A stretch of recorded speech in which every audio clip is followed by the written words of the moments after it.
Would you want a Gaddafi or an Arafat or a Castro to be a future president of South Africa?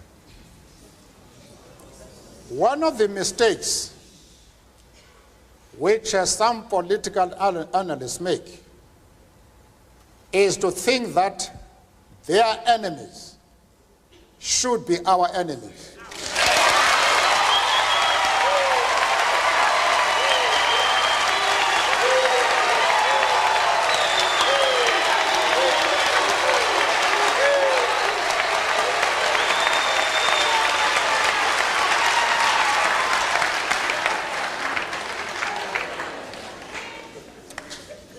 That we can and we will never do. We have our own struggle, which we are conducting. We are grateful to the world for supporting our struggle. But nevertheless, we are an independent organization with its own policy. And the attitude of every country towards, our attitude towards any country is determined by the attitude of that country to our struggle.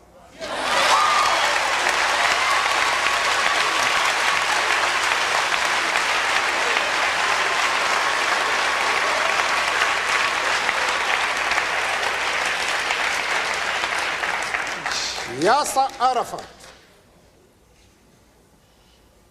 Colonel Gaddafi,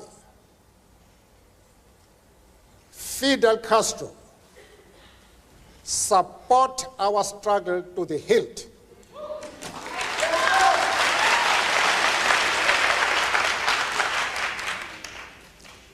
There is no reason whatsoever why we should have any hesitation about hailing their commitment to human rights as they are being demanded in South Africa.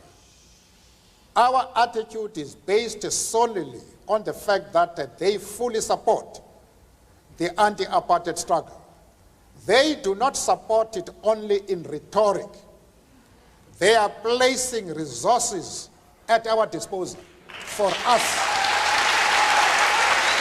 to win the struggle.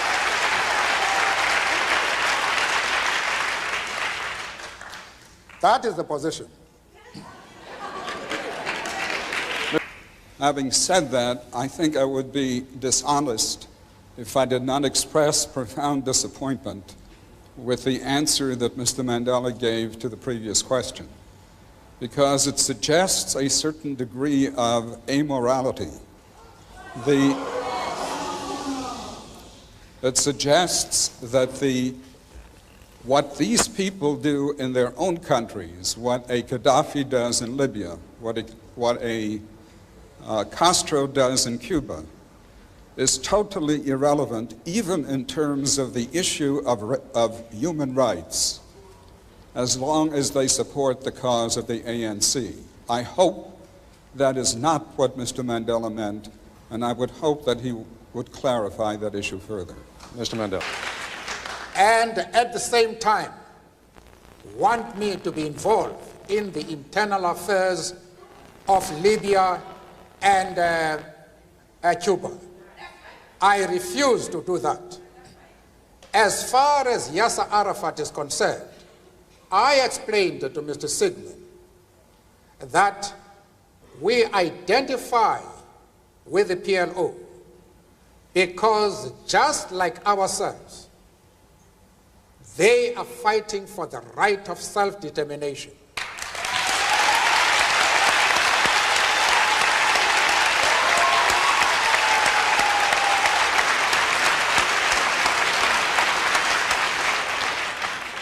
I went further, however, to say that the support for Yasser Arafat in his struggle does not mean that the ANC has ever doubted the right of Israel to exist as a state legally.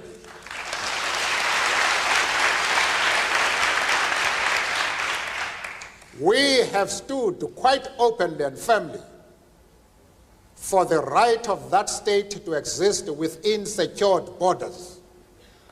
But, of course, as I said to Mr. Sigmund in Geneva and others, that we carefully define what we mean by secure borders. We do not mean that Israel has the right to retain the territories they conquered from the Arab world, like the Gaza Strip, the Golan Heights, and the West Bank.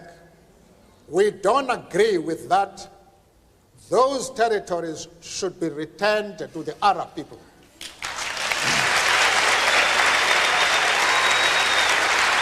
Mr. Mandela, I also explained to Mr. Sigmund and company that in our organization we have Jews. In fact, Mr. Gaddafi did not allow us to open our offices in Libya precisely because we had the courage to say to him, we work with the Jews in our organization. And he didn't allow us to open an office until February this year, when he had to accept us as we are. We are not prepared to be swayed by anybody. We have an independent policy which we assert no matter with whom we discuss. The Jewish leader have any doubts about our stand, I am prepared to address them and to allay their concern, because they are a very important community both in South Africa and, of course, in the States.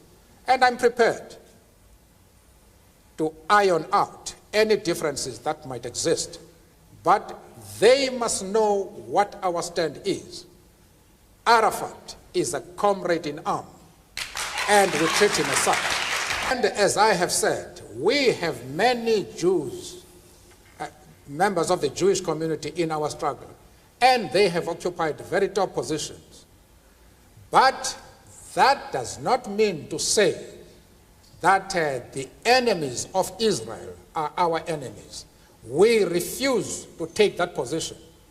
You can call it being political or a moral question, but for anybody who changes his principles depending on whom he is dealing, that is not a man who can lead a nation.